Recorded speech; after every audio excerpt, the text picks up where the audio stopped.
Fala pessoal, sejam muito bem-vindos ao nosso painel aqui da Revelo. Agradecer demais a todos vocês que estão aqui nos assistindo. E hoje a gente vai trazer um tema super interessante, um tema super legal que nós aqui da Revelo muito de falar e também ajudar vocês, desenvolvedor e desenvolvedora, nesse assunto. Mas antes de qualquer coisa, para me apresentar, fazer uma autodescrição minha, pois estou com a camiseta azul, estou com os óculos redondo preto e tem um fundo atrás meio aqui escuro de placa acústica. Meu nome é Rodrigo Alencar, atualmente eu sou o host e community manager da Revelo e da Revelo Community, uma iniciativa da Revelo para ajudar vocês, desenvolvedores e desenvolvedoras, em toda a sua jornada de carreira. E hoje estou com convidados aqui super especiais aqui para falar um pouquinho para vocês sobre carreira internacional, carreira no exterior, dar um pouquinho de dicas para vocês a trilharem esse caminho, tá? Mas antes de trazer eles para se apresentarem, eu queria dar aqui alguns recados iniciais, tá? Para vocês que a gente vai separar esse papo aqui em dois blocos, tá? O primeiro bloco é justamente esse, com a dinâmica aqui com umas perguntas aqui que eu vou trazer para nossa audiência, para o Mauro, para a Ana e para o Tadeu. E no segundo bloco vai ser as perguntas que vocês deixarem aqui no Q&A, no chat para a gente aqui, tá bom? Então o pessoal vai separar aqui para a gente e no segundo bloco a gente traz para vocês interagirem. Então, antes de mais nada, pessoal, muito obrigado pelo tempo de vocês. Então, poxa, se quiser começar a apresentar, né, Eri, fique à vontade, viu? Oi, pessoal. Vou seguir os passos do Rodrigo. Eu tô de camiseta branca, sem óculos, sem nenhum tipo de adereço. Meu nome é Ana, mas a galera me chama de Nery, então, enfim, atendo pelos dois nomes. Eu trabalho com recrutamento em tecnologia há mais de 10 anos, principalmente em startups, há mais de 7. Na Revelo estou há 5 anos e pouco. Então, toda essa bagagem de como ajudar vocês Hoje, na verdade, desculpa, eu trabalho numa operação para a América Latina, onde a gente alavanca a contratação de candidatos na América Latina para empresas nos Estados Unidos. Então, hoje é meu principal papel na Revelo. Boa. Mauro, pode ficar à vontade, cara. Bom, eu sou Mauro, estou usando uma camisa preta, óculos quadrado, estou com o fundo embaçado branco. Eu sou analista de sistemas, software engineer, numa empresa para os Estados Unidos, chamada Proof. Boa. Fica à vontade, Tadeu. Opa, obrigado. Meu nome é Tadeu Zagallo, eu trabalho como Principal Engineer aqui na Klarna, em Estocolmo, na Suécia. O pouco cabelo que me resta aqui, o cabelo preto curto, um pouquinho de barba, o fundo aqui tá meio entulhado, tem uma impressora 3D, tem uma estralha no fundo, desculpa a bagunça, e tô com um moletom preto da firma. Boa. Gente, novamente, muito obrigado aqui pelo papo com vocês. Lembrando que esse primeiro bloco aqui a gente vai fazer em 30 minutinhos. Depois a gente abre aqui para o pessoal que forem colocando as perguntas aqui para a gente, tá? Então, acho que a primeira, para começar o papo, acho que é legal para o pessoal que muitos, obviamente, devem trabalhar, já trabalham em tecnologia. Eu queria perguntar para o Mauro aqui, para o Tadeu, justamente, poxa, contarem um pouquinho dos principais highlights aí da sua carreira até conseguir a sua posição atual que vocês citaram. Então, sei lá, Tadeu, se você quiser começar, cara, fica à vontade. Poxa, sua trajetória, as principais empresas que você passou. Beleza, eu vou manter curto aí só para a gente manter o papo fluindo, mas Boa. Eu trabalho na área tem um pouco mais, tem uns 12 anos, eu trabalhei 5 anos no Brasil, principalmente em empresas bem pequenas, fábricas de software. Comecei com PHP, JavaScript, tem um pouquinho de Flash, depois acabei fazendo os aplicativos, iOS, Android, fazia de tudo. O que aparecia, eu fazia. E em 2015 eu saí do Brasil, eu fui morar em Londres, trabalhei para o Facebook 1 ano e meio, no React Native, foi um projeto super bacana. Depois de lá eu morei em Amsterdã 3 anos, trabalhei metade do tempo para o Uber e metade do tempo para a Apple. E depois eu mudei para os Estados Unidos, trabalhei na Apple lá nos Estados Unidos por mais 2 anos e meio. E no final do ano passado mudei para cá, para a Suécia, onde eu estou trabalhando na Klarna como Principal Engineer. E é isso. Boa. E ainda fazendo um pouco de tudo, né? No Facebook eu entrei como desenvolvedor front-end, mas acabei indo para um time de iOS que fazia um pouco dos dois. No Legal. Uber eu escrevi Haskell, Ocaml, o que tinha, e continuo meio que fazendo um pouco de tudo. Que legal, cara. E você, Mauro, como é que foi um pouquinho da sua trajetória até hoje? Então, eu comecei a trabalhar, eu estou uns 10 anos também, 10, 12 anos de carreira. Aí comecei a trabalhar na faculdade, né? Durante o primeiro semestre arrumei um estágio. E aquela coisa linda, né? Delphi com PHP no SFTP e um banco de dados para tudo. Então, passei 4 anos trabalhando assim. E aí eu passei por uma pós-graduação. Eu sou de Santa Catarina, eu passei por uma pós-graduação em Recife. Então, eu fui para lá trabalhar dentro da Motorola. E aí foi quando eu tive a oportunidade aí de aprender inglês, começar a trabalhar com Python. E de lá eu fui para a Globo.com, no Rio de Janeiro. Então, aí foi uma escola bem boa de tecnologia. Foram 3 anos de casa. Aí depois eu comecei a trabalhar com Gol, trabalhei na RD, trabalhei no Jus Brasil, trabalhei no mercado financeiro aqui do Brasil também. E surgiu a oportunidade agora de trabalhar para uma empresa dos Estados Unidos. E é isso, estou lá trabalhando com eles como desenvolvedor de sistemas, tem uns 8 meses. Boa, boa. Eu acho que é legal a gente, poxa, contar um pouquinho da trajetória de vocês e acho que a gente vai abordar até agora aqui as principais habilidades. Isso que eu queria chamar a Nery. A Nery tá aqui na Revelo, poxa, tem uma boa história dentro da Revelo, né, Nery? Então, acho que conta um pouquinho pode contar a sua história um pouquinho na Revelo e, poxa, depois a pergunta, acho que o pessoal aqui, muitos desenvolvedores estão aqui nos ouvindo, desenvolvedoras também estão nos ouvindo, né, de quais são, muitas vezes, o perfil e as habilidades, né, muitas vezes até as próprias comportamentais que é para as vagas internacionais que aparecem na Revelo. Claro. Sobre minha trajetória na Revelo, né? Eu ajudei a começar a nossa área que a gente chama hoje de Customer Success. Então, é a ponte entre a empresa e os candidatos para que elas encontrem os desenvolvedores certos para que elas estão buscando. Então, faz 5 anos e meio aí que a gente começou a ajudar desenvolvedores no Brasil a encontrar melhor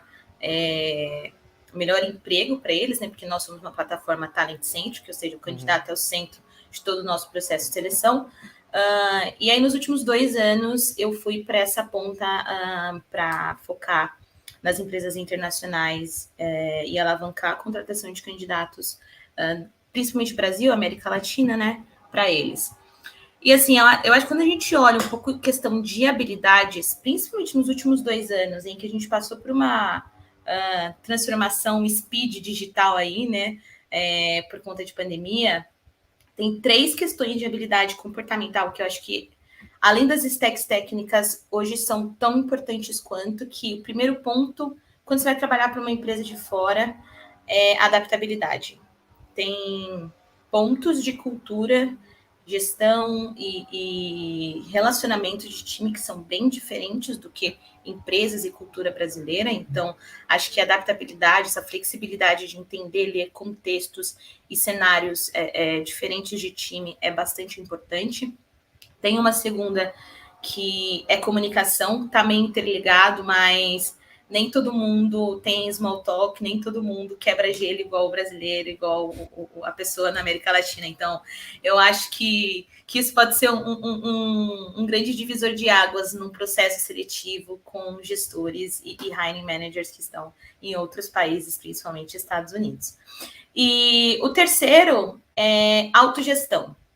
É muito normal você achar que a sua carreira, que seu desenvolvimento, ele é responsabilidade de um RH, de uma empresa, do seu gestor, mas principalmente para quando você é 100% remoto para uma empresa de fora, levando os aspectos de cultura que eu já citei aqui, a autogestão é bastante importante. Então, ter essa autocrítica de falar, eu preciso melhorar nesse ponto, eu preciso me desenvolver naquele, esse é um ponto forte que eu tenho, então eu vou mostrar mais, eu vou trazer isso para fora. Então, acho que se eu tivesse que ressaltar 3 pontos comportamentais que são muito avaliados em entrevistas para fora, seriam esses 3.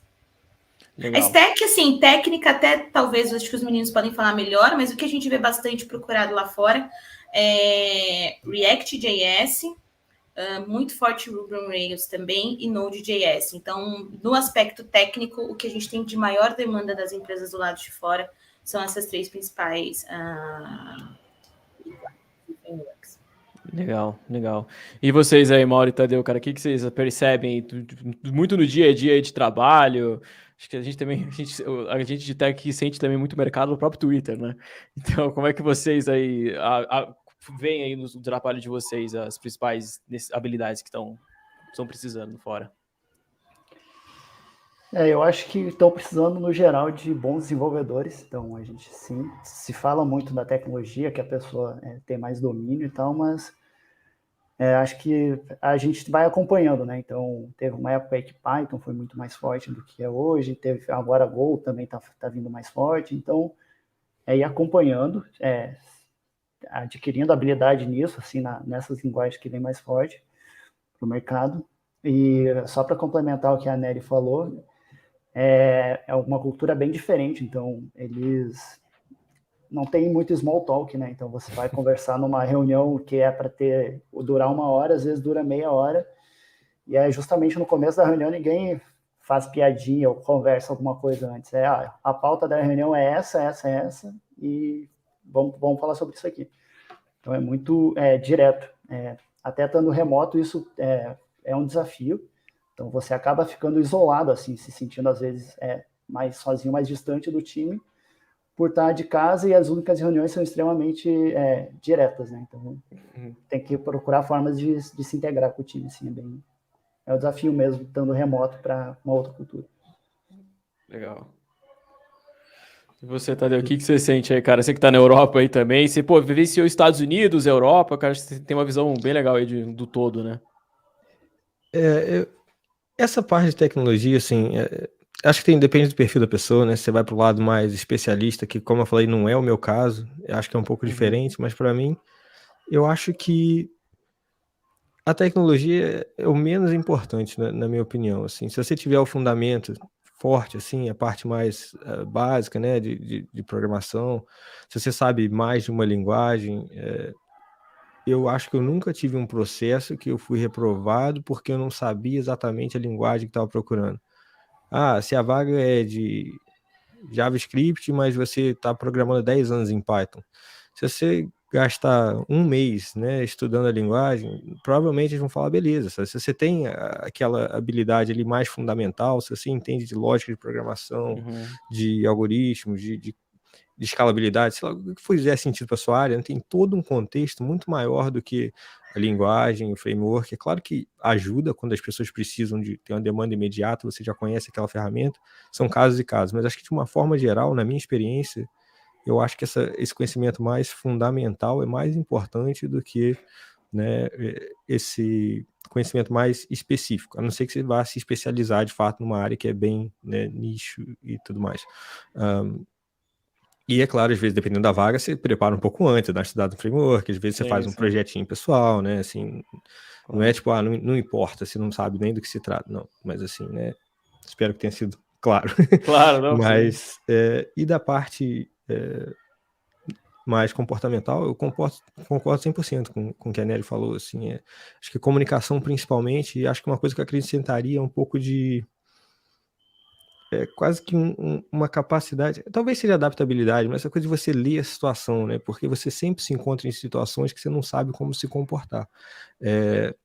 E acho que principalmente pra gente que é brasileiro, às vezes a gente é muito caloroso, assim, o que por certas pessoas é bem visto, mas acho que certas culturas não é nem que você vai ser mal visto, mas as pessoas não necessariamente estão abertas a esse tipo de contato, né? Então você acho que se adaptar, talvez seja exatamente a adaptabilidade que eu estou falando, mas assim, você aprender a lidar com essas situações, a ler essas situações, e não colocar as pessoas numa situação desconfortável, nem se sentir desconfortável. Tem aquele primeiro momento ali de desconforto, você tem que acostumar um pouco, e aí você vai aprendendo, você vai lendo as situações e tudo mais.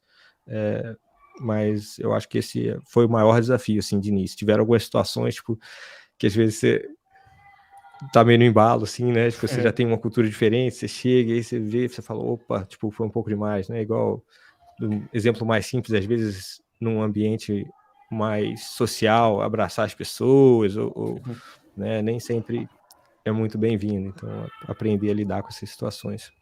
Com certeza. E não trazer para o pessoal também, né? Que por ser uma cultura diferente, a gente acha que é comigo, né? Uma coisa, mas é o jeito das pessoas, né? Então, exatamente. Essa consciência. Legal. E aí, acho que a gente vai entrar depois, acho que abordar um pouquinho algumas diferenças também nessa questão do processo com o seletivo, mas criando aqui um storytelling, né? Poxa, depois que a gente teve essa questão de querer uma vaga internacional, acho que tem todo um preparo e um planejamento antes para a gente conseguir buscar essas oportunidades, né? Então, Nery, se você puder compartilhar para o pessoal aqui quais são os principais pontos, né, que os recrutadores eles prestam atenção, tanto no currículo ou muitas vezes apenas no LinkedIn, né? Hoje em dia o LinkedIn já é um novo currículo, né? Então, quais são os principais pontos aí que os recrutadores olham? Até pegando o gancho do Tadeu, exatamente o quão atualizado você está sobre tecnologia. Uma pessoa que coda há 10 anos sempre a mesma linguagem, isso, beleza, o quão atualizado ele está, entendeu? Será que realmente a linguagem que ele está, ele vai conseguir trazer uma solução que é mais eficaz para o time de negócios? Então, toda essa evolução e entender daquele perfil, se a pessoa faz cursos, se tem os extra miles ali para ela ser um profissional atual, acho que isso são pontos bem interessantes.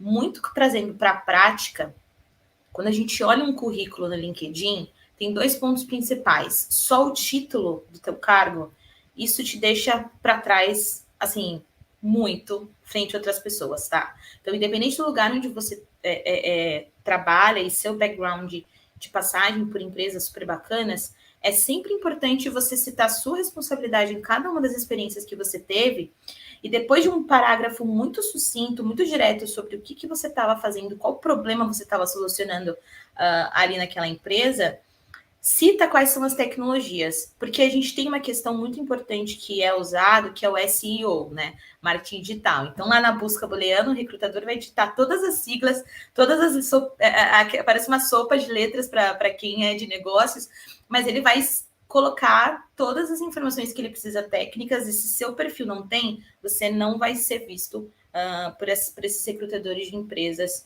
principalmente internacionais. Então, eu me atentaria a isso. Trazendo para a prática um parágrafo contando sua responsabilidade, a gente avalia isso. Então, ele sempre faz a mesma coisa em todas as empresas que ele passa. Qual é o nível de evolução que ele teve? Ele está tendo mais responsabilidades? Isso é importante para você medir senioridade. Então, senioridade não é só tempo de carreira que você tem, mas o quanto você dá conta de coisas diferentes, mais expressivas. E eu acho bem importante também citar e dar como dica, cita as tecnologias que você usa. Então, todas as linguagens que você sabe, os frameworks, eu acho que isso pode alavancar também o teu perfil.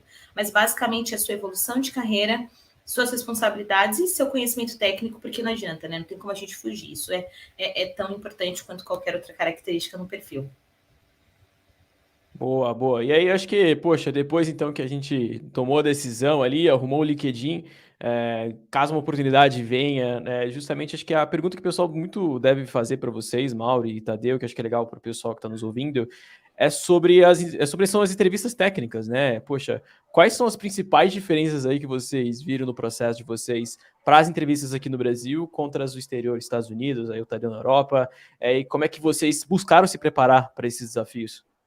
Pode começar aí, Tadeu, fica à vontade. Beleza. A última vez que eu entrevistei no Brasil tem um tempo, né? Então eu tô um pouco desatualizado, mas a gente já conversou um pouco antes, então eu acho que eu tenho uma referência, né? Assim, uma coisa que eu acho que é super prevalente aqui é a questão de serem várias etapas, né? Então, geralmente o processo de entrevista é longo, né? Aquelas coisas, primeiro uma conversa com a pessoa do recrutamento, depois uma conversa, né? Ou duas, já um desafio de código. Depois, né, eu sinto falta agora da época que eles pagavam para você voar até lá para você fazer entrevista pessoalmente, né? Eu gostava da viagem de graça, mas Covid acabou com isso. Mas geralmente tem entrevista o dia inteiro, né? Então, assim, eu acho que é bem intensa essa parte de ter o desafio. E eu acho que tem um debate todo se faz sentido ou não, né? Usar desafios de algoritmo para contratar, o quanto você consegue determinar quão boa a pessoa vai ser no trabalho baseado nisso. Mas, discussão à parte, a realidade hoje, na minha experiência, é que isso ainda é usado. Então, assim, por exemplo, eu não fiz faculdade, né? Até a gente pode falar disso depois. Mas, assim, eu não tinha esse conhecimento básico, fundamental que eu falei. Então, procurei fazer um curso bem básico. Hoje em dia, a gente tem acesso a tanta informação, né? Coursera, com vários cursos de graça de universidades super prestigiadas. Então, fiz um curso de algoritmos. Quando você começa a fazer o processo, muitas vezes as empresas te dão bastante recurso também, né? Então me indicaram um livro de algoritmos, né? Depois não sei se a gente vai deixar links ou não, mas li um livro de algoritmos e praticar resolver os problemas. Então, quando eu entrevistei as primeiras vezes, ainda era entrevista literalmente no quadro branco, né? Então você vai lá, Você está numa sala com as pessoas, né? Tem um quadro branco que você escreve. E você escrever o código no quadro branco é muito diferente de você escrever no computador. E, mais uma vez, vai ter gente que vai falar que não faz sentido nenhum você escrever no quadro branco, porque normalmente você escreve código no computador. Concordo, né? Mas ainda acho que, hoje eu estava até conversando com um colega que está entrevistando, que é um exercício interessante, independente de fora da entrevista, né? Você não usar o computador, porque como um teste, né? Como uma forma de você exercitar, pensar um pouco mais à frente, sem conseguir rodar o código o tempo inteiro. Foi isso, pelo menos, que eu fiz para me preparar. E na época eu até comprei um quadrinho branco, porque eu sabia que eu ia ter que escrever no quadro branco.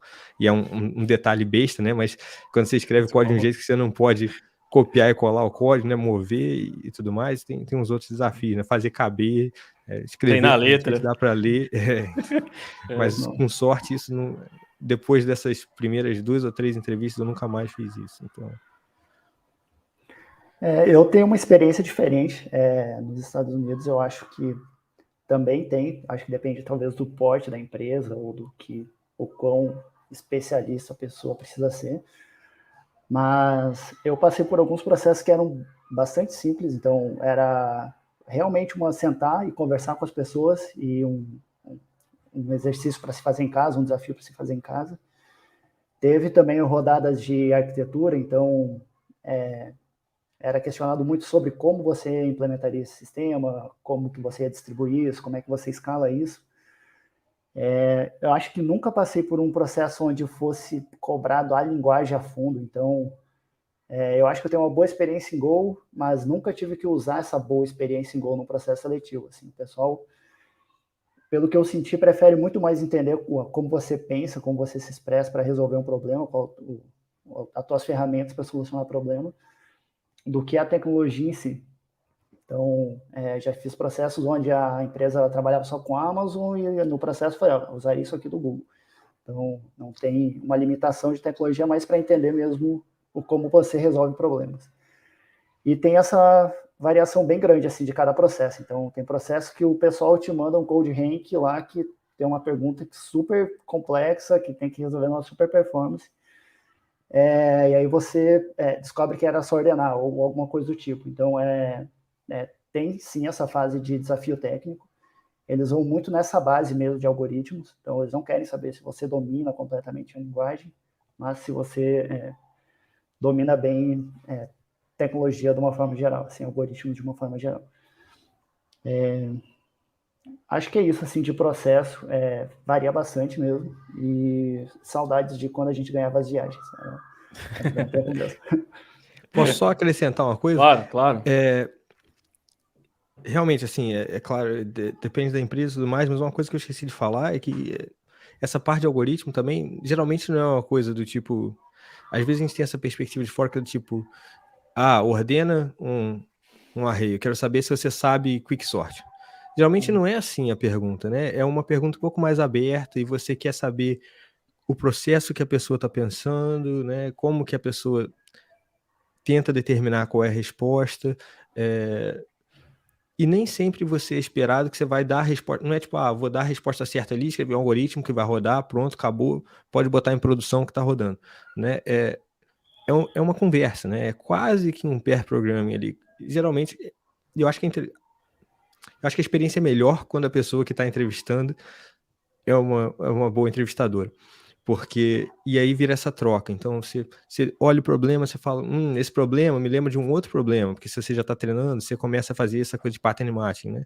Então, me lembra de outro problema, eu acho que dá pra gente tentar resolver assim, tipo, tô no caminho certo, e aí vira essa troca, e a pessoa quer que você consiga explicar o que você tá pensando, porque senão você não tem informação nenhuma, né? A pessoa só tá ali, escrever um programa e aquilo é toda a informação que você tem. Então, não é exatamente isso de, eu te dou um algoritmo, você consegue resolver ou não. É tipo, tá aqui um problema, é um pouco mais aberto, não é tipo uma coisa que basta você abrir o livro e copiar e colar, então não é essa a ideia, tá aqui um problema, mesmo que você não saiba o algoritmo, como que você tentaria resolver esse problema?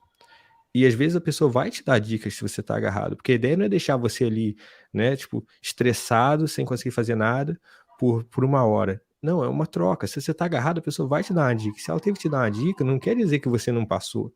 ou se você não terminou, também nem sempre quer dizer que você não passou. Então, essa troca, esse processo, entender como que você lida com os problemas, com o estresse, como que você consegue se expressar, a comunicação, né, que igual a gente falou mais cedo, nessa hora também conta. Mesmo sendo uma entrevista de algoritmo, se você não consegue se comunicar, isso Como vai ser o teu bem dia a dia, difícil. né? Exato. Exatamente. E outra coisa que eu mudei bastante em processo seletivo, quando tem uma amiga que é recrutadora, e ela me falou uma coisa que é assim, você não vai para entrevista para... Não estão indo lá para te torturar, para fazer você sofrer. O pessoal quer que você passe. Então, a Nery pode até complementar, talvez, mas, tipo, se você chegou numa entrevista, eles não iam parar uma hora de uma pessoa da empresa para fazer você sofrer. Então, eles querem que você faça parte do time. Então, e já ninguém mais do que o recrutador quer que as pessoas sejam contratadas. Exato. Então, eu mesmo me sabotava muito de, tipo, vou lá, puta, eu já ia me bloqueando, assim, tipo, não vão gostar de mim, então... E é bem isso que o Tadeu falou, assim, é uma troca, é um namoro, assim, é você ir ali se entendendo com o recrutador para resolver o problema. E não é a questão do quadro branco, eu já passei por isso também, e era tipo, cara, se eu tivesse que implementar, eu não ia conseguir. Mas no quadro branco eu consegui explicar como que eu resolveria. Então, é bacana, é desafiador, mas é se preparar mesmo, assim. Então, hoje tem bastante plataforma para ajudar com isso. Boa. Então, poxa, muito legal. Antes de continuar aqui, eu só queria dar um recado para todo mundo. Poxa, a gente está recebendo as perguntas aqui, continuem mandando. Nosso primeiro bloco vai acabar daqui a pouquinho, então daqui a pouco a gente vai para cada específica, tá bom? Mas então, falando essa questão que o Mauro comentou, super essa questão de sabotar, acho que muito do brasileiro tem aquela tal de síndrome do impostor, né? Tipo, achar que tudo aqui é ruim, tudo que a gente faz, poxa, comparado com o exterior, a comparação não é muito ruim e tudo mais. E eu queria perguntar para os três, né, que tem experiências, a Nery ali entrevistando, a Nery ali na ponta com as empresas. Cara, qual que é o nível dos brasileiros, frente aos profissionais fora, cara, Estados Unidos, Europa, estamos no mesmo nível ou não? Queria essa visão aqui para dar para o pessoal, porque muitas vezes falta isso, né, falta só esse estímulo, falar, não, cara, você é bom o suficiente, sabe? Então, na visão de vocês, o que vocês acham? Sem dúvida, a demanda que a gente tem para recrutamentos na América Latina, a gente ainda contrata, acho que é bem equivalente à quantidade de percentual de brasileiros para Hispânico Latam, mas se eu for pegar individualmente os países na América Latina à frente, o Chile, Brasil, Argentina, Brasil, sem dúvida, se não fosse bom, eles não estariam atrás de tanta gente assim. Então, o volume que a gente tem de vagas, o volume de candidatos que a gente aloca para empresas de fora, fala por si só, assim. Então, realmente é bem expressivo e sim, a minha visão de recrutadora, a gente é tão bom quanto e às vezes em algumas características, se não melhor, assim, com essa visão do negócio e de vestir uma camisa, esse parte, assim, esse pertencimento, acho que o brasileiro, pela empresa, ele tem um pouco mais forte do que o americano. Então, eu tecnicamente falando, eu acho que a gente é tão bom quanto, com certeza. Eu acho legal, eu noto bastante diferença. O meu time tem 3 brasileiros, né? 3 brasileiros e 3 pessoas dos Estados Unidos. Então, é muito diferente nas reuniões com os PMs e tal. Dificilmente o pessoal dos Estados Unidos faz muito questionamento e coisa para os PMs. Tipo, mas se eu tentar ir por aqui e tal? Não, eu sinto que a gente tem um pensamento, não sei, talvez menos quadrado ou mais criativo para enxergar os problemas. Assim. É um perfil que eu noto bastante diferença para a gente daqui. E, tecnicamente, cara, eu acho que tem pessoas geniais em qualquer lugar. Então, tem os seus destaques em todos os lugares. Mas, no nível de Brasil ou Estados Unidos, a diferença é zero, assim. Então, é bem equivalente. E tem um respeito do lado deles também. Então, é bem coisa nossa mesmo de se botar para baixo, assim. Então, eles não vão lá, lá vem o PR do Mauro, vai estar todo errado. Então, não acontece isso, assim. Eles olham bem como iguais, assim, é uma coisa muito de brasileiro mesmo, de se puxar para baixo. Eu acho que às vezes o que acontece também é uma comparação muito injusta, do tipo, igual no meu caso, tá? A perspectiva que eu tinha, eu trabalhava numa empresa que eram 6 desenvolvedores. E aí você vai comparar com a empresa, com as pessoas fora do Brasil. Não é as pessoas fora do Brasil, aí você olha para uma empresa igual um Facebook da vida, que tem, sei lá, 5 mil, 7 mil desenvolvedores, e aí você pega meia dúzia de pessoas que são conhecidas no mundo inteiro porque fizeram uma coisa fantástica, que ganham uma fortuna, e aí você fala, mas essas pessoas estão lá, e aqui na minha empresa não tem essas pessoas. Não é razoável, não é porque a empresa não está no Brasil, é porque é um lugar onde esse mercado já existe há mais tempo, onde as coisas já evoluíram, e aliás, tem várias pessoas, né? Eu acho que o mercado, acho que tem empresas maiores fora do Brasil que são referência, mas, por exemplo, tem a parte acadêmica também, né? Que tem pessoas que são referência no Brasil em várias áreas de programação e tudo mais. Então, O eu não acho Elixir foi um brasileiro, né? Que criou, inclusive. exatamente, o Valim. Lua também. A linguagem Lua também, não é? Esqueci, é do Rio. Eu esqueci a universidade, mas PUC, isso. Eu ia falar PUC, mas fiquei com medo de falar besteira. Mas tem várias pessoas que são referência também. Então, assim, eu acho que só é injusto quando você compara o tamanho da empresa. Acho que faz muita diferença em quantas pessoas tem. Puramente estatística, se se passar de um ponto de vista de estatística, né? Se você tem uma empresa que tem 7 mil pessoas e uma empresa que tem 7 pessoas, qual que tem mais chance de ter uma pessoa que é referência no mundo inteiro? Então não existe isso de... Mas quando você olha para as pessoas, para todo mundo que está ali, a gente não está nem um pouco abaixo. Então, e as empresas vêm procurar a gente no Brasil porque tem gente procurando, tem gente boa, e eu acho que tem esse diferencial que o Mauro falou. Eu acho que assim, tem uma vontade que nem sempre todo mundo tem, que isso eu acho que é uma característica do brasileiro, assim, essa determinação, essa garra, essa coisa de correr atrás, então isso eu acho que é uma coisa muito bacana. É claro que uma generalização, mas eu acho que é uma coisa comum que a gente tem e que é muito bacana, e que as pessoas valorizam. Boa, boa. Pessoal, então vamos fazer uma última perguntinha aqui no nosso primeiro bloco, tá? Para finalizar com chave de ouro tudo aquilo que a gente discutiu aqui. Então, justamente para os três mesmo, quais seriam umas dicas de planejamento que vocês dão, poxa, que vocês passaram durante todo esse processo? Dicas de planejamento para aquelas pessoas que estão querendo dar o primeiro passo para uma carreira internacional. Então, poxa, quais seriam o passo a passo aí que vocês gostariam de passar? Então, poxa, Nery, se quiser, pode começar, Nery, fica à vontade. Eu acho que você primeiro precisa identificar o que você realmente gosta. Como o Tadeu falou, não adianta a gente citar tecnologias, mas também não adianta você ir atrás de uma tecnologia que está em alta, mas que você não tem nenhum prazer de fazer aquilo, porque, consequentemente, acho que ninguém faz nada super bem feito ou alguma coisa que não está zero a fim de fazer, né? Primeiro ponto entende realmente o que você quer fazer e foca muito em desenvolver as suas habilidades comportamentais. Essa questão que o Tadeu e o Mauro citaram sobre o teste técnico, ele existe em todos os processos seletivos nos Estados Unidos que a gente trabalhou nesses últimos 2 anos. É muito difícil, assim, tipo, de cabeça, eu não lembro nem... Eu não lembro a quantidade de clientes que falaram, não, tá tranquilo, eu não preciso saber tecnicamente se a pessoa é boa ou não. Só que o tipo de entrevista conduzido, ele é para entender a sua linha de raciocínio e como que você resolve um problema. Não a ferramenta que você vai usar apenas para resolver aquele problema, mas como você pensa naquilo, como você olha para a área de negócios e fala, uma solução deveria ser assim, eu deveria construir desse jeito para chegar no resultado XPTO. Então, quando a gente fala sobre comunicação também é na hora de fazer uma entrevista e não só no dia a dia com as empresas. E pensar bastante nesses pontos que a gente citou sobre diferenças culturais para desenvolver essa adaptabilidade que você vai precisar ter no seu dia a dia, porque pode parecer que não, mas a cultura, às vezes, ela pode ser um divisor de águas aí nessa hora de você começar, continuar ou procurar um trabalho no exterior. Então, olha com bastante afinco tanto essa questão comportamental, do mesmo jeito que vocês olham para as skills técnicas. Isso é o que vai diferenciar você de um candidato que é tão bom tecnicamente quanto você.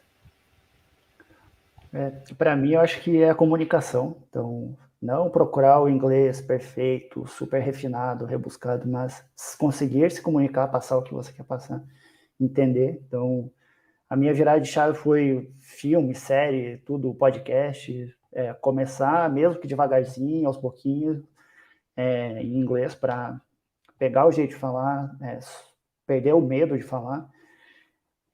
E tecnicamente é o que a Nery falou, assim, focar numa área que você gosta. Eu gosto de machine learning, eu gosto de toda a parte de dados. Então, direcionar a sua carreira para isso, se é o que você realmente gosta.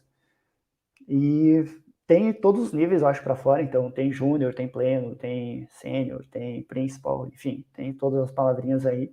Você não precisa ser o cara mais genial de desenvolvimento de sistemas para passar numa vaga para fora, mas eu acho que a comunicação, para mim, sempre foi o maior bloqueio, assim, sempre foi a coisa que eu mais me pegou no processo, assim, de não conseguir passar o que eu precisava expressar no processo. Eu sabia, mas eu não conseguia expressar. Então, para mim, eu acho que focar principalmente na comunicação.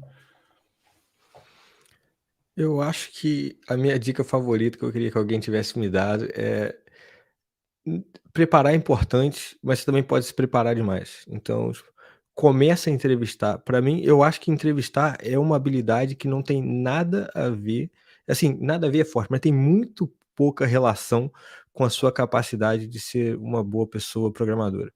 Então, tem uma interdependência, mas uma coisa não necessariamente define a outra. Então, você pode ser a melhor pessoa na linguagem que você gosta, você sabe tudo da linguagem, mas você chega na entrevista e você não consegue. Ou porque, né, porque comunicação, ou porque às vezes tem gente que tem dificuldade com questão de nervosismo, ou várias questões. É outra habilidade na minha cabeça. Então, o que eu gosto de falar sempre é: não espera você achar que, não, agora eu estou 100% preparado, eu vou começar a entrevistar.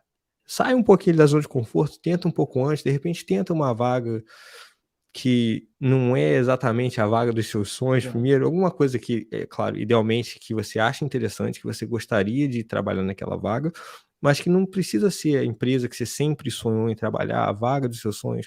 Uma coisa ali meio termo, entra naquele processo, vê como é essa interação, né, igual... Eu lembro quando eu fiz minha primeira entrevista em inglês, foi um fracasso. Eu não conseguia, eu não sabia aquelas palavras. Eu conseguia conversar com as pessoas em inglês, eu conhecia aqueles termos, mas falado em português, e as duas coisas não bateram. Então, eu acho que tem essa outra habilidade de entrevistar, de conseguir se comunicar, de conseguir se vender, que é um termo que a gente tem uma certa, né, um certo preconceito, mas que é parte do processo de entrevista, né? Você quer que aquela pessoa veja o que você tem para oferecer, e isso é parte de se vender, mostrar o que você tem de melhor, e eu acho que isso é um processo. Então, eu acho que parte da preparação é prática em entrevistar, e eu acho que muitas vezes a gente fica esperando chegar esse momento e falar: não, agora eu tô pronto, e às vezes esse momento podia ter sido muito antes. Eu tenho um amigo, Tadeu, que ele fez isso, ele ficou 2 anos se preparando. Então, estudou todos os livros e cursos em inglês. E a primeira entrevista que ele foi fazer foi para o Fedora. Então, assim, o cara nunca tinha feito uma entrevista em inglês, e a primeira foi para trabalhar no core do Fedora. Tipo, cara, é um negócio super complexo. Ele não passou, se preparou um monte, se frustrou um monte. E, cara, às vezes ele era ter feito isso. Era só ter tentado em outras vagas, em outras oportunidades menores, talvez mais simples, ou que ele não se sentisse tão pressionado para passar naquilo, para ir pegando o jeito de se vender. É justamente isso. Na primeira entrevista, o pessoal perguntava, eu respondia sim, é isso. Tipo, nem, não conseguia, sabe, expressar o que eu já tinha passado.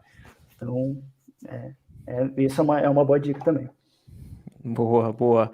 Bom, pessoal, então vamos aqui para caminhar para nosso segundo bloco. Acho que finalizamos super bem o primeiro bloco aqui. Temos alguns minutinhos e eu vou separar aqui algumas perguntas aqui que chegaram para a gente, tá? Então segurem a cintura. Vamos lá. O primeiro foi o Thiago Costa. Gostaria de saber qual é o melhor caminho para encontrar as vagas do exterior. LinkedIn, outras plataformas, obrigado. Então a ideia aqui, pessoal, faça a pergunta. Quem quiser começar, fique à vontade, tá? Então, qual a melhor forma de encontrar vagas do exterior?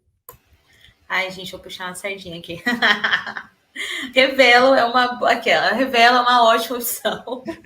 Sem brincadeira, assim, eu acho que a gente tem uma plataforma, como eu já falei, ela é bem centrada no candidato, né? Então, a gente vai aplicar, nós mesmos aplicamos testes, a gente conversa com você, a gente te entrevista primeiro. Então, tem toda uma preparação aqui do nosso lado para te conhecer, para te deixar tranquilo, para te explicar sobre a posição, sobre a empresa, antes de você fazer um novo bate-papo e conhecer realmente a empresa, o lugar onde você vai trabalhar.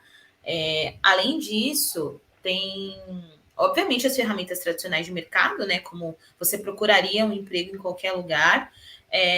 Eu só acho que se atenta para saber se é o tipo de empresa que ela já tem familiaridade com trabalhando com pessoas nesse formato work from home, porque existe a diferença, tá, gente? Home office você tá lá no mesmo lugar que a empresa tá e se precisar, tu consegue ir para o escritório.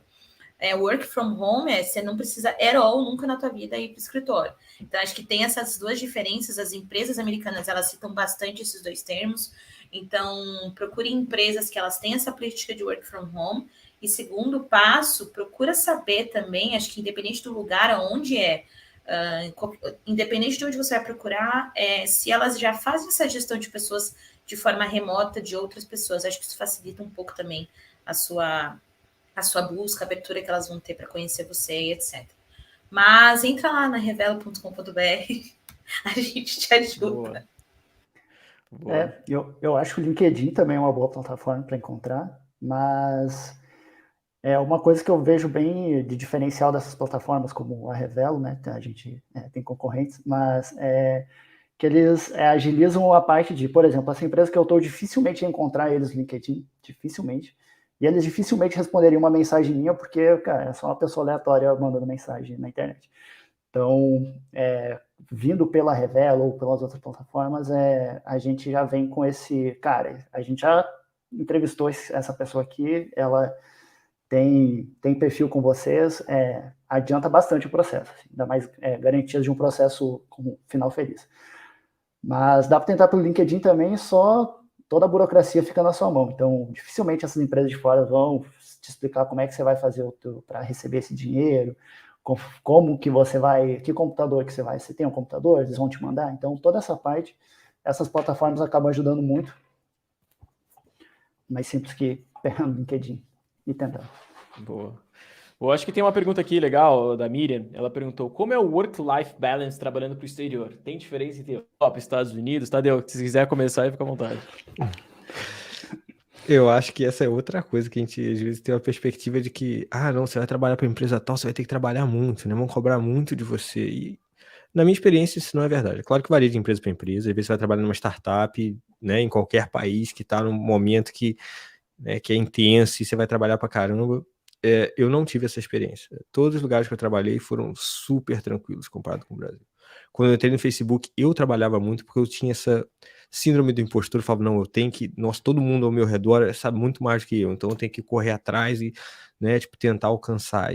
E a reação era, Tadeu, trabalha menos. Você vai, né, você vai ter um burnout, você não vai fluir, a gente não quer que você... Não tem pressa, né? Segue, então... Mas eu acho que tem uma diferença, assim, entre os Estados Unidos para cá um pouco. Nos Estados Unidos eu não tinha nenhuma carga horária surreal, nenhuma expectativa surreal, era bem suave, mesmo comparado com o Brasil, mas eu acho que a Europa está em outro nível, né? Igual aqui na Suécia, 5 horas da tarde é o limite do limite para você sair do escritório. Você passou de 5, já estão te botando para fora. Então, o ritmo é bem...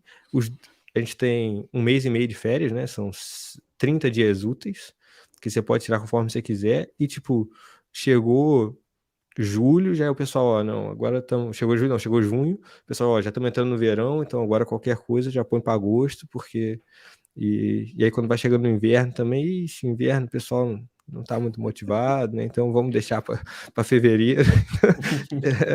O pessoal, o ritmo é bem tranquilo, assim, e valorizam muito a questão do work-life balance, né, de tipo, eu preciso sair hoje mais cedo porque eu tenho que buscar meu filho, porque eu tenho que tomar conta do meu gato, do meu cachorro. Não tem nenhum questionamento. Eu não estou me sentindo bem e eu preciso tirar um tempo para cuidar de mim, seja um dia, né, para saúde mental ou física. Então, tudo isso aqui eu achei assim sensacional. Na Holanda era parecido. Na minha experiência foi Londres um pouco menos, né, um pouco mais focado no trabalho, um pouco mais puxado. Amsterdã, na Holanda era bem já um meio termo, e a Suécia está num nível diferente, assim, de que é muito...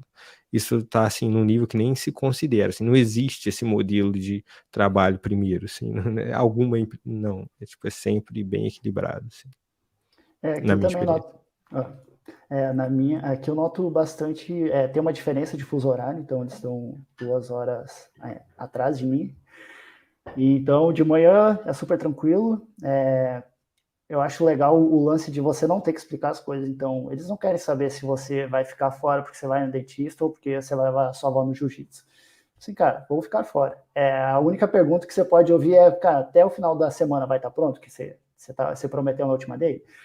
Então, não tem essa preocupação de, nossa, você bateu o seu ponto de 8 horas por dia. Assim, não existe isso. É bem tranquilo também, então você consegue equilibrar muito mais fácil a sua vida. Como eles são bem anti-reuniões, então, cara, quanto menos reunião, melhor. Então, você não tem esses bloqueios de agenda. E tem sido bem mais fácil de equilibrar a vida com trabalhando do que trabalhando para empresas brasileiras. Bem mais fácil. Legal, legal. Pessoal, acho que eu vou pegar uma última perguntinha aqui, acho que dá um tempinho ainda, tem uns recadinhos finais para dar também. A Eduarda mandou aqui, só com diploma na área, tentar uma inserção no mercado direto em uma empresa fora é uma boa? Ou pela experiência de vocês, é melhor pegar uma experiência no Brasil antes de alçar voos mais distantes? Eu acho que não tem essa regra, acho que vale tentar. Eu trabalho com uma pessoa chamada João e ele justamente acabou de sair da faculdade, ele está no último semestre. Então, é o primeiro trabalho dele e já começou assim. Acho que não tem essa limitação de, você tem que ter 10 anos de casa. Não sei se a Nery tem alguma outra visão, mas eu não enxergo isso como um bloqueio. Não é um bloqueio, é só um percentual de vagas bem mais reduzidos, assim, como eu disse, tem algumas características de habilidades comportamentais que você precisa demonstrar em entrevistas que não é tão fácil você desenvolvê-las sem uma experiência. Então, diferente de uma skill técnica, onde tu senta lá, abre o Coursera, igual os meninos citaram, e aprende uma tecnologia nova, depois você só tem que treinar ela, o comportamental você precisa passar por experiências que vão te fazer ter aquela característica. Então, comunicação, se você não exerce isso num nível profissional específico, por um tempinho que seja, você não vai saber exatamente ler ambientes, é um pouquinho mais complicado. Então, eu diria que é um caminho um pouco mais difícil do que alguém que tem pelo menos ali uns 3 anos de carreira Brasil ou em qualquer lugar, onde já tenha tido uma experiência profissional. Eu acho que o ponto aqui é bacana você tentar desenvolver algumas habilidades comportamentais, porque isso vai ser muito mais fácil para você encontrar, mas não que seja impossível você encontrar, independente do quanto tempo ou de não ter tido nenhuma experiência profissional anterior. Mas eu acho que só são algumas red flags assim, que eu levantaria, que é o que a gente percebe, né? Eu acho que a gente só acabou falando muito também do remoto, né? Acho que quando é presencial, na minha experiência, sim, existe também as vagas que vão te pagar a realocação, mesmo júnior, mas acho que aí são ainda menos, né? Porque às vezes para a empresa investir e pagar para te levar para outro país, às vezes são vagas de um nível um pouco mais avançado, pelo menos foi o que eu encontrei. Não que não existam, mas como você falou, né? São bem menos. É bem mais difícil. Boa, boa. Bom, acho que dá para fazer mais uma, tem uns 5 minutinhos ainda aí antes dos recados, então vou puxar mais uma aqui para vocês. Deixa eu ver. Vamos lá. O Robson perguntou aqui: como funciona o pagamento para trabalhar para uma empresa estrangeira? Se recebe na moeda do contratante? Como funciona a questão do imposto de renda? Fica no país contratante? Eu tenho que declarar aqui do Brasil? Então, como é que funciona? Acho que talvez a Nery, que está ali no dia a dia, ali, pode falar um pouco melhor, mas também Mauri, depois, se quiser dar experiência, fique à vontade, tá? Essa parte burocrática tem diferentes tipos de regimes, diferentes tipos. A empresa normalmente pode ser que ela tenha já.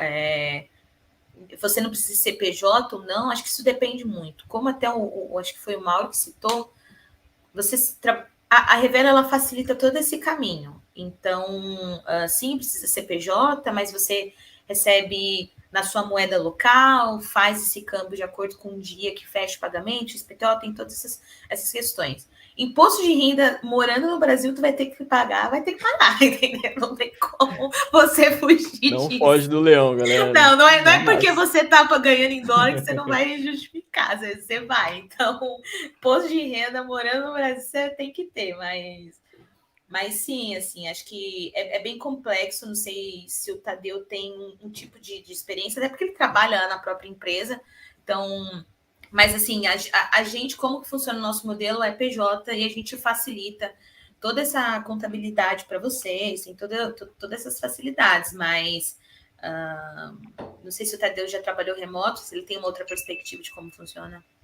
Não, eu sempre trabalhei no próprio país, né? Tem às vezes umas complicações, porque às vezes as ações ficam nos Estados Unidos e o dinheiro fica aqui, mas na realidade eu não entendo nada, assim, o pessoal resolve e é isso. Assim.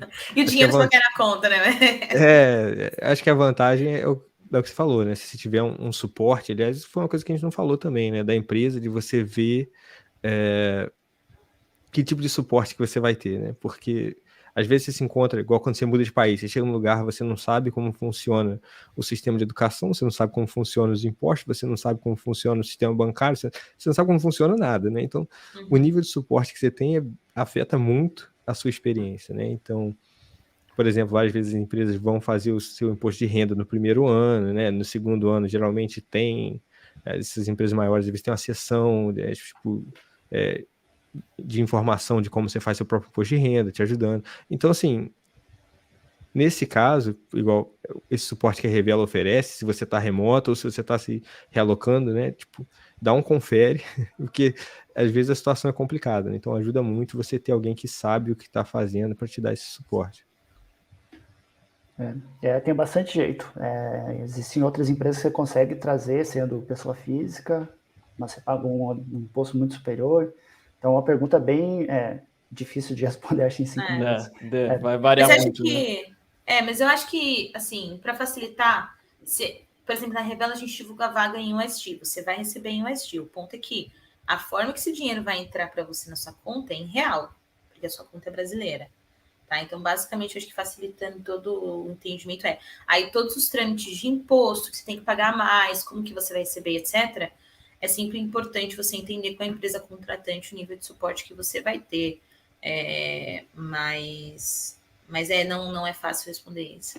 Eu acho, né, Eric, que na Revelo também tem como receber em cripto, né? Então, se você quiser... Também tem, a gente também pode pagar em... Exatamente. Boa, Mauro. Tinha esquecido desse ponto. A gente também paga em cripto, se a pessoa quiser. Que aí simplifica bastante. Boa. Bom, pessoal aqui nos deram alguns minutinhos, o chat tá bombando, o pessoal tá gostando bastante, então conseguimos uns minutinhos aqui, vou puxar algumas aí então, tá? Acho que o Eduardo trouxe uma aqui que foi bem votado pelo que o pessoal trouxe aqui para mim, que ele perguntou se existe alguma diferença entre o júnior do Brasil para o nível júnior do exterior. Para mim, nenhuma. Assim, o ponto todo o que a empresa está buscando. Então, é o descritivo, assim. Eles querem alguém que saiba o que para entregar o que. Todo job description, independente do nível de senioridade, ele tem, a maioria das vezes, quase todas as vezes, os requisitos básicos para que você consiga se aplicar e ser considerado para aquela posição. Isso vale para a empresa no Brasil e empresa no exterior. Então, se o descritivo da vaga tem todas as demandas e que você já possui, que você se sente seguro o suficiente para entrar naquele processo, não tem nenhuma diferenciação. Se você for pensar em tempo de carreira, é a mesma coisa que aqui. 0 a 3 anos, 3 a 6, mais de 6, mas de novo, em tecnologia, esse tempo é muito subjetivo, porque pode ser que você tenha trabalhado numa empresa em que você teve que entregar um nível de trabalho que em 3 anos você entregou mais do que alguém que trabalhou numa empresa super tradicional, que nunca fez nada tão extraordinário e está lá há 5, 6 anos. Então, o seu nível de entrega, ele foi muito mais puxado, a sua curva de entrega e desenvolvimento foi mais puxada que alguém que não teve a mesma experiência que você. Então, isso é uma coisa que a gente avalia naquilo que eu falei, né? Suas experiências e responsabilidades que você já teve em cada um dos lugares por onde você passou. Mas se a gente for falar em termo técnico de 0 a 3 anos, etc., não há diferença, pelo menos pelo que a gente vê daqui. Eu acho que a única coisa que eu acrescentaria, na verdade, talvez sejam duas. Uma é que, dependendo da empresa, né, igual essas empresas que eu trabalhei, às vezes eles têm programas onde as pessoas mais júnior já vêm direto da universidade. Então, eles têm uma parceria com a universidade e eles contratam direto da universidade. Então, fica difícil, às vezes, de você conseguir entrar se você não vem desse caminho mais tradicional. Então, por exemplo, eu sei que o último lugar que eu trabalhei lá nos Estados Unidos foi a Apple, né? Eles tinham parceria com várias universidades. Então, raramente você vai ver uma vaga júnior no site. Não é que eles não contratam, é que eles já têm um fluxo e todo ano eles contratam, sei lá, centenas de pessoas, mas já vem né, dessa direção. E às vezes você vai ser avaliado em outras coisas, quando você não tem a experiência para mostrar, né? Por exemplo, igual eu falei, as universidades. Se você está entrando em um outro país, eu não sei, até fico curioso para saber se a Nelly tem uma opinião, como que isso seria ranqueado, assim, por exemplo, se a pessoa vem de uma universidade americana, que eles já conhecem, né, que você sabe, versus uma universidade de outro país que talvez eles não conheçam, mesmo que seja uma universidade muito boa, às vezes eles não saibam, né? Não sei se isso faz diferença para quem ainda não tem experiência.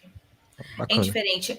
Tem até uma quantidade de empresas que elas nem exigem um diploma, enquanto quando exige, ela exige um curso específico, assim, mas filtrar candidato ou barrar por universidade que fez, a gente tem uma entrada muito fácil em relação a isso. A gente nunca teve essa observação específica. Boa, boa. Bom, acho que puxar uma outra aqui que temos alguns minutinhos ainda, foi bem votada também, do Bruno. Acho que a gente já abordou isso daqui, mas, poxa, o pessoal que está entrando aí agora também deve estar com essa dúvida ainda com relação ao nível de inglês, né? Então, falou assim, Bruno mandou, boa tarde. Qual o nível requerido de inglês? Sei que parece uma pergunta meio lógica, mas necessita ser fluente? Como é que é, qual que é a visão de vocês aí? Acho que depende de como você define fluente, né? Você tem que conseguir se comunicar no ambiente de trabalho. Falar com sotaque. Não tem que falar com sotaque igual um nativo, isso não. Exatamente. Mas a gente trouxe tanto comunicação, né, que é difícil a gente fugir aqui. Acho que se você consegue fazer o seu trabalho no dia a dia, se expressar, se comunicar, é isso. Vai sempre ter assuntos. Pô, já tem um tempo que eu saí do Brasil. Até hoje eu encontro vários assuntos que eu não sei se é fluente. Depende do contexto, né? A primeira vez que você vai no dentista em inglês, você não aprende isso no cursinho, você não aprende isso no dia a dia do trabalho, você não aprende isso em lugar nenhum. E aí você se encontra naquela situação. Então, isso para várias coisas mais simples, né? A primeira vez que você corta o cabelo em inglês, como é que você explica que é para passar a máquina, qual o número da máquina, qual o corte? Isso... Nada te prepara para isso. Então, mas é claro que você não precisa disso tudo, mas você precisa ali o dia a dia, né? É o inglês técnico, né? Assim, talvez um pouquinho a mais, né? Você conseguir se comunicar ali, talvez com um pouco mais de detalhe. E várias vezes, quando você começa, até uma coisa que acho que a gente tinha na lista e não falou, é esse impacto logo que você começa a trabalhar em inglês, né? Tem um desgaste, né? Eu vejo muita gente conversando disso no Twitter, às vezes o pessoal que acabou de começar no trabalho novo. Nossa, primeiro mês, sei lá, às vezes até mais longo, você tá trabalhando em inglês o dia inteiro, aquilo te desgasta, né? Te desgasta mais. Uhum. Acho que tem 2 fatores, Tadeu. Além do idioma, quando você trabalha remoto, você não tem linguagem corporal. Então, para você se comunicar e se expressar, isso exige muito mais de tom de voz, de como você fala. Então, isso exige realmente muito mais do seu cérebro. Assim, trabalhar em outro idioma remoto, nas primeiras ali, eu diria 3 meses, ele vai te consumir muito mais do que trabalhando no escritório ou falando seu idioma nativo. Eu acho que só para complementar, o pessoal eles entendem que você não está falando a sua língua, você está falando uma segunda língua, então eles não esperam que você tenha o inglês refinado. Vejo até o pessoal dos Estados Unidos cometendo erros até de escrita, assim, então é uma coisa que não é vista com maus olhos, eles entendem esse lado, então não precisa ser o melhor inglês do mundo, mas é o que o Tadeu falou, você tem que conseguir expressar, se ir para uma daily e conseguir explicar o que você está trabalhando ou o que você está precisando de ajuda. Então, é bem isso. Eu, esses tempos, estava numa reunião, tentei explicar como que funciona o SUS e, cara, eu não conseguia, assim, porque é um inglês que eu não tenho o hábito de falar. Então, é justamente o inglês mais do nosso dia a dia de tecnologia, assim, de conseguir se comunicar. Ninguém vai ser um crítico tão grande do seu inglês quanto o outro brasileiro. Caramba. Porque você encontra gente com todo tipo de sotaque, difícil de entender, e as pessoas têm boa vontade. Você tá ali trabalhando, e não é só... Tô falando só de brasileiro, não. Qualquer outra nacionalidade que não tem inglês como primeira língua. E às vezes até que tem uns sotaques mais pesados que o nosso, e a gente não se apega tanto, porque é muito mais fácil você perceber o sotaque de outro brasileiro, porque é igual o seu, né? Então... Legal, que legal. Bom, gente, acho que foram os nossos minutinhos aqui. Antes de me despedir de vocês, eu tenho uns recadinhos para dar para o pessoal. Pessoal, com relação aos nossos palestrantes, se não for respondida a sua pergunta, caso eles consigam vir, eu posso avisar vocês também pelo stand da Revelo. Um momento que eles estiverem para cá falar com vocês aqui pelo metaverso, mas alguns avisos da Codecon também, tem muitas atividades paralelas acontecendo por aqui, como Enigmas, Escape Room e Maratona de Programação, então vale vocês darem uma olhadinha por lá. Também vão ter várias premiações legais, como Play 5, mesa Genio Desk, teclado, então vai ser muita coisa bacana. Falando especificamente da Revelo aqui, que é uma das patrocinadoras do evento, a gente está com stand lá no 3º andar, tá? Então tem muita coisa bacana lá. A gente tem o nosso Community Games aí, com chance de ganhar kits exclusivos da nossa comunidade. E que essas regras estão disponíveis lá tá super bacana no stand lá no Fliperamazinha, você vai lá com o seu avatarzinho e você consegue ver as regras, tá? A gente tem também a palestra amanhã com a Nina Talks, falando sobre personal branding. Eu acho que é algo super interessante para você, profissional de tecnologia, poxa, olhar você como uma marca, né? A gente falou aqui muito de se vender, né? Que é algo super importante aqui para um profissional. E também a gente tem algumas codes aqui da Revelo que vocês podem estar visitando, tá bom? E por favor, acessem também as nossas redes para mais conteúdos. Não sei se vocês sabem, mas o Tadeu aqui foi um dos nossos entrevistados no Dev Talks aqui, então eu sou o host do podcast, do CTO Talks, do Dev Talks. Tem muito conteúdo bacana aqui para toda a comunidade, tá, pessoal? Então, assim, eu queria novamente agradecer demais, Mauro, Ana e Tadeu, pelo tempo de vocês. Acho que a galera deve ter gostado bastante aqui do conteúdo que foi apresentado. Eu peço para que todo mundo aqui adicionem eles no LinkedIn, mande dúvidas. Eu acho que eles com certeza são super abertos ali a responder as perguntas de vocês, tá bom? Então, pessoal, fiquem à vontade aí para dar um recado final e se pedir da nossa audiência aí, viu? Quem vai primeiro? Puxa aí, Tadeu. Todo mundo ao mesmo tempo. Não, primeiramente, obrigado aí, Rodrigo, pelo convite. É sempre um prazer trocar uma ideia. Só para reforçar o que você falou, quem quiser pode mandar mensagem, LinkedIn, Twitter, o que quiser. Eu respondo absolutamente todo mundo. Se você mandou uma mensagem e eu não te respondi, é porque eu não vi. Pode me cutucar de novo, porque eu sempre respondo. E eu vou ficar vou tentar entrar um pouquinho agora ali no Gather. Se alguém ainda quiser fazer alguma pergunta, eu tô na área. E é isso. Boa. Obrigado a todo mundo aí. Vai lá no 3º andar, lá tá, Tadeu. Vai lá no da Revelo que o pessoal já sabe onde te encontra. Show, vou estar por lá. Boa. Eu também vou lá pro stand, então se alguém tiver pergunta, alguma coisa mais direta, mas também o LinkedIn fica disponível, aí já vi que o pessoal adicionou aqui. Então, precisar só chamar. Obrigado, Rodrigo, aí, pelo convite para a gente fazer essa fofoca aqui. E é isso, obrigado, pessoal. Valeu. Boa, também vou para lá com os meninos. Gente, uma coisa muito importante, acho que é o último recado. Networking nesse meio é muito, muito, muito importante. Então, com certeza, adiciona lá no LinkedIn. Não tenham vergonha disso, não tenham vergonha de fazer perguntas, de se conectar, de procurar pessoas, referências e aumentar essa rede, porque, sem dúvida, uma indicação vale mais que uma aplicação numa vaga. Então... É o meu último recado aí. Obrigada, Rô. Valeu, meninos. Foi um prazer. Valeu, gente. Forte abraço, viu? Obrigado.